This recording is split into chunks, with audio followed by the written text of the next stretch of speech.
was not so happy being lonely, living without you. So I prayed so hard for your love. In my heart I needed you. Then I look up in the sky and you're thinking, why, oh why? These are all the many changes in my life.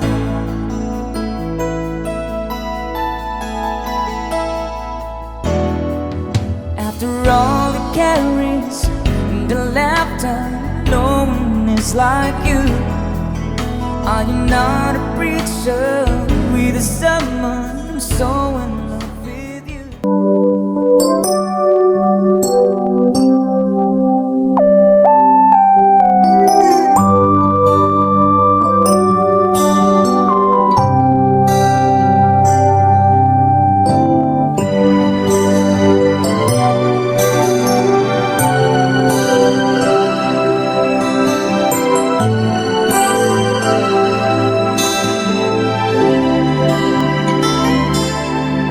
May hihigit pa ba sa isang katulad mo?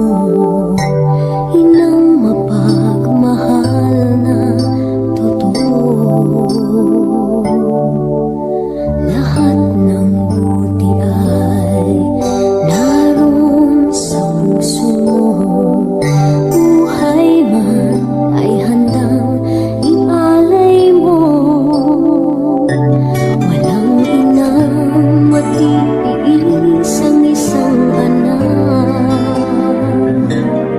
Ika'y dakila at higit ka sa lahat. Ang awit na ito ay alay ko sa'yo. Ang hibig at titik ay pag-ibig sa puso ko.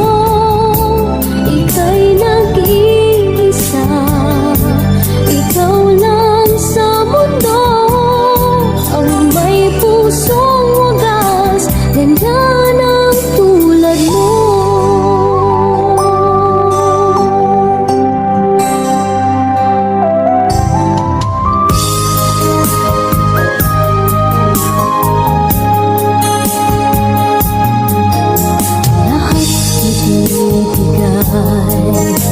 Lahat gagawin mo, ganyan lagi ikaw sa anak mo.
puso, ikaw lamang ang saya. Sa ganda ng umaga, nangungulila sa'yo, sinta.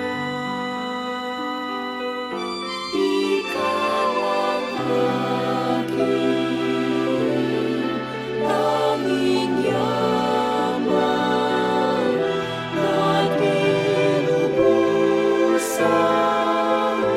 masampungan ang nilikha mong kaligtan, sulyap ng iyong kagandahan.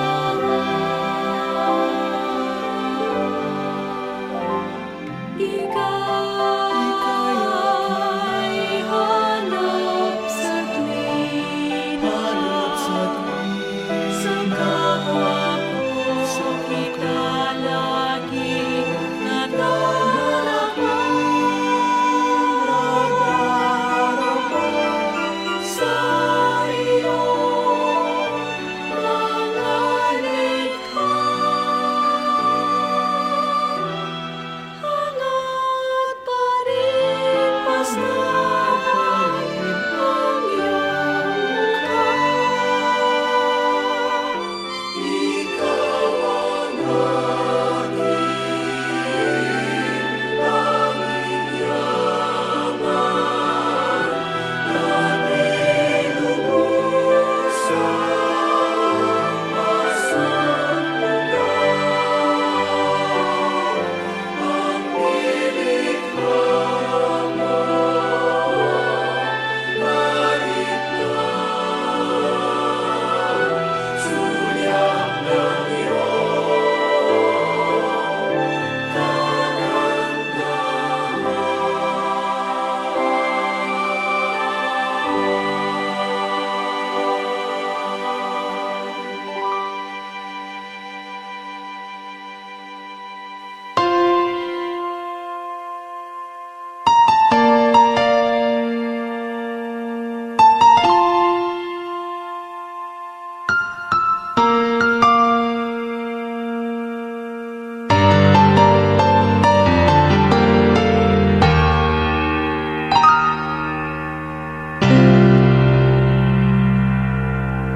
Sa buhay kong ito, tanging pangarap lang ang iyong pagmamahal ay makamtan.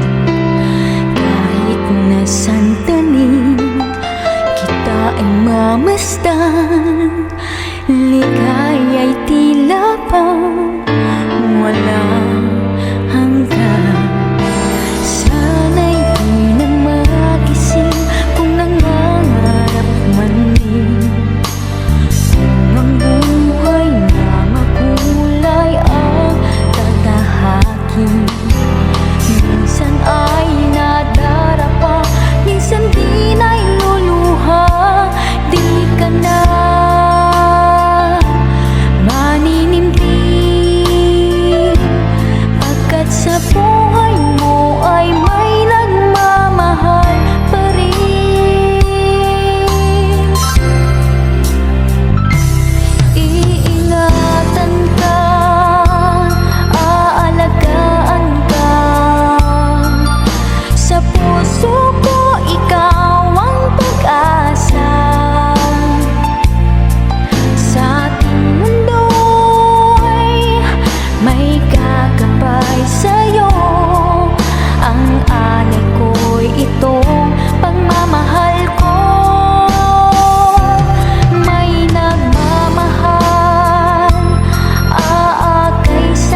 yun, mahal na mahal ko siya eh.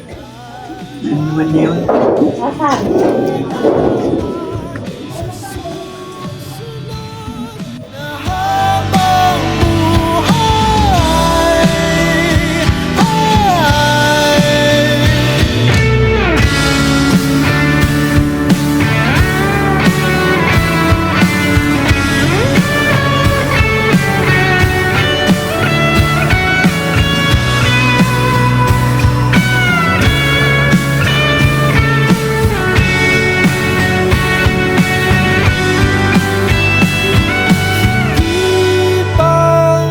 Pangako mo nung una, tiwala'y iingatan.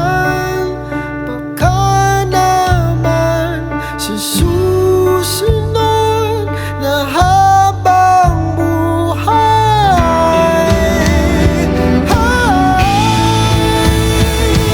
At kahit na magdala ng oras, ang puso may napunas. Ikaw pa rin sa susunod na habang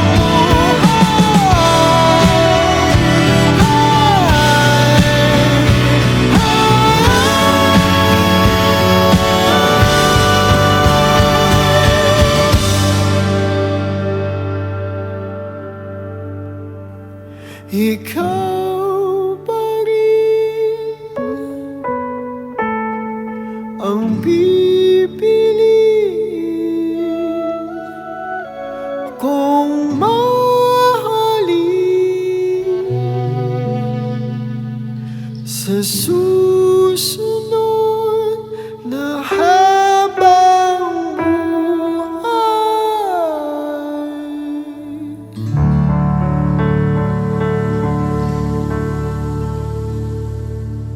Gaano nga ba kasakit mawalan ng taong minamahal? Kapag nauna sila ng hindi inaasahan. Yung di mo aakalain, pero sa isang iglap, kinuha na sila ng Diyos mula sa atin. Kaibigan, kapamilya o kakilala, may mga taong mapapalapit sa atin. Namamahalin natin at magkakaroon ng parte sa mga buhay natin, mga taong masasabi nating importante. Pero ang buhay, hindi talaga natin kontrolado. Tanging Diyos lang ang may hawak nito. Kaya kapag dumating yung araw na ayaw naman natin, maiiwan tayong nasasaktan at nagtatanong. Nananalangin na sana wag muna. Kasi hindi pa natin kaya na sila ay mawala. Pero iba ang dikta ng bawat libro nila. Pagtatapos na pala ng kanilang mga istorya. Ang buhay natin sa daigdig na ito ay pahiram lang sa atin ng Diyos. At kapag dumating na yung panahon na babawiin niya, wala na tayong magagawa pa. Masakit, malungkot at sadyang nakakapanlumo. Yung sakit na hindi mawala-wala at mga luhang di matapos sa pagtulo. Pagsariwa sa mga alaalang naiwan nila at pagbigkas ng pasasalamat sa buhay na kanilang ibinahagi sa bawat isa. Tayo ang nabubuhay, kaya marapat na tayo ang magpatuloy. Isama natin ang kanilang mga alaala sa bawat araw, ipagpasalamat ang panahong nakasama natin sila at mahalin natin ang ating mga sarili dahil tiyak, yun rin ang nais nila. Sa iyong pagpanaw, kami ay nangungulila. Number one, in the season of death, there is hurt. Meron pong sakit, hapdi, kirot na mararamdaman. Hindi natin mapagkakaila na sa panahon na mayroon tayong loved one na namatay, makakaramdam talaga tayo ng pighati, kirot, sakit, and others would describe it na parang gumuho ang kanilang mundo. kinuha lang siya ni Lord. Nakita ko yung paghihirap niya hanggang uli. Alam ni Lord yung paghihirap niya. Kaya hindi na siya pinahirapan. Hindi siya dumadaing ng masakit ito, masakit yun. Ayun mo ako, ganito, wala siyang dinadaing sa akin. Pero ramdam ko yung sakit niya, yung hirap niya, ang kami sa doktor, nandun kami sa ospital. Alam ko yung paghihirap niya. Pag gano'n niya, sa likod lang, pakpakin ko yung likod niya.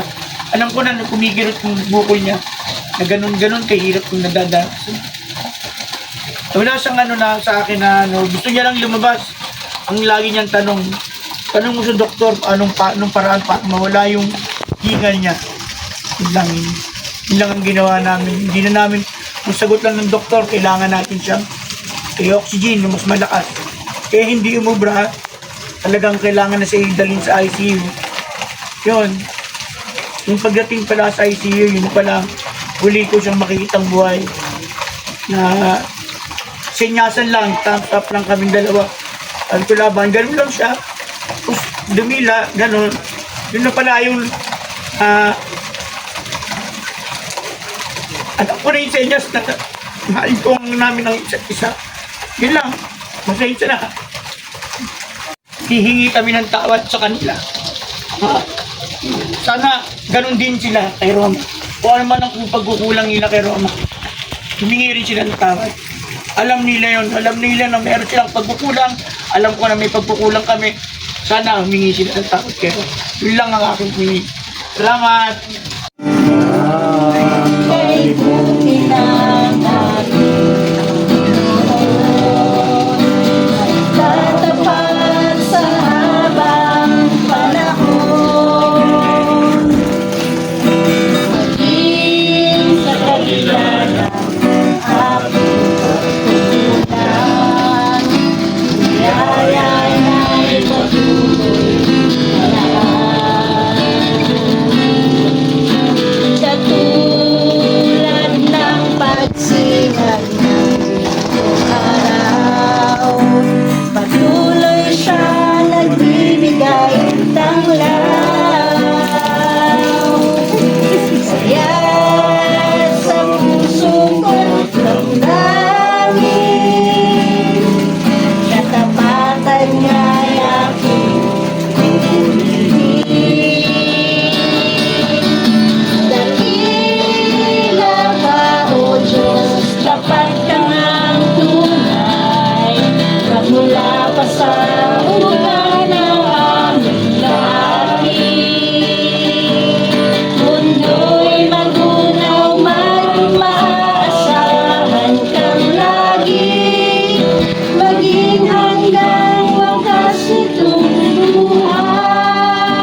puso kong ito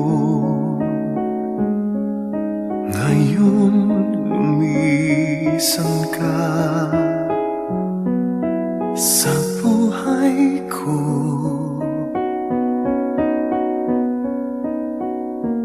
Kung kailan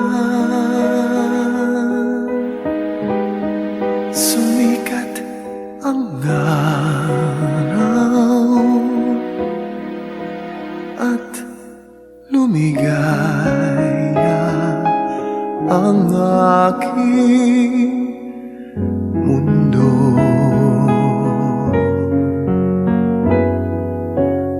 paano ng mga bukas ko ngayon wala ka na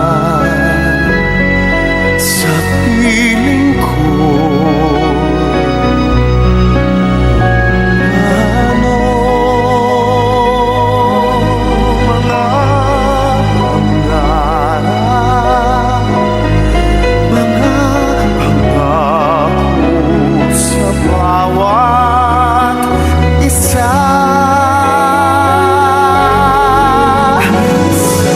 Sana'y ika'y muling makita ko, damhin ang tibok ng puso mo. Sana'y yakapin mo ako muli kahit sandali, kahit isang saglit, maiyakap ka.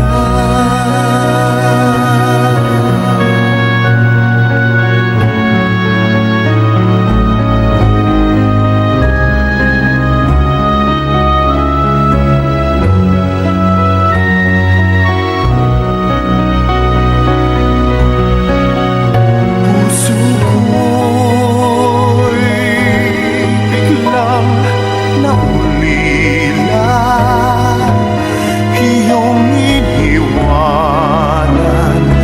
na nag-iisa.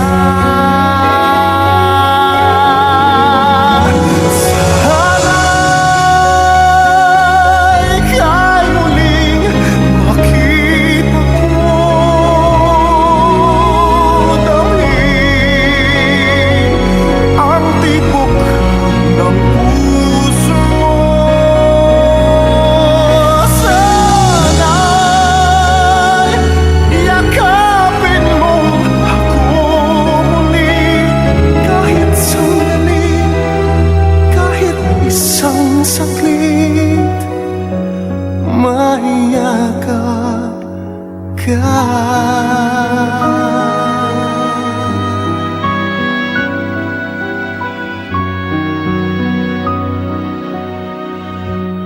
Mayakap ka.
lost its victory.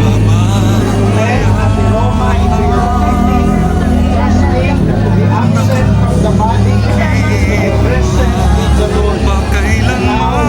Now, to remain comfort us, Holy Spirit, strengthen our faith, heal our hearts, bind us to the Limutan ba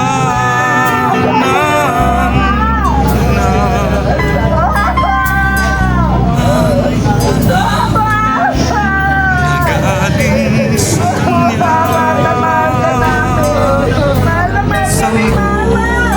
sa kanyang sinapupunan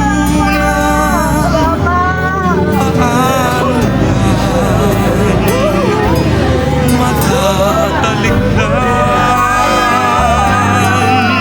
ngunit kahit na malimutan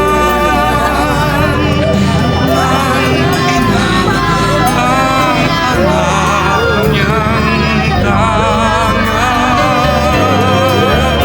hindi kita malilimutan, kailan may di mababayaan,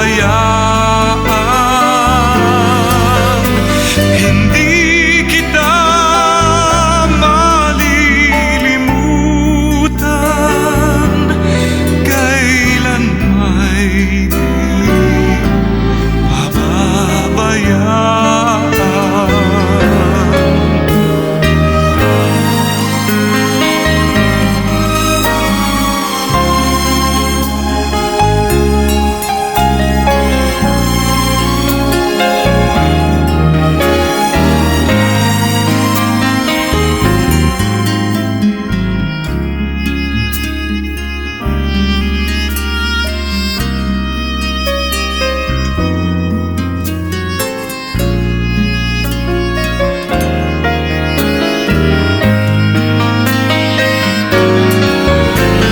Hindi kita malilimutan, kailan may di pababayaan, hindi kita malilimutan, kailan mahal kita. Huwag kayong malungkot. Nandito pa rin ako sa bawat alaala, sa bawat yakap na hindi naabot. Nandito pa rin naman ako at mananatiling buhay, puso at isipan nyo. Mama, salamat sa lahat. Ingatan mo sarili mo. Sa mga kapatid ko, alagaan nyo si Mama. Sa asawa ko, ingatan mo sarili mo para sa mga anak natin.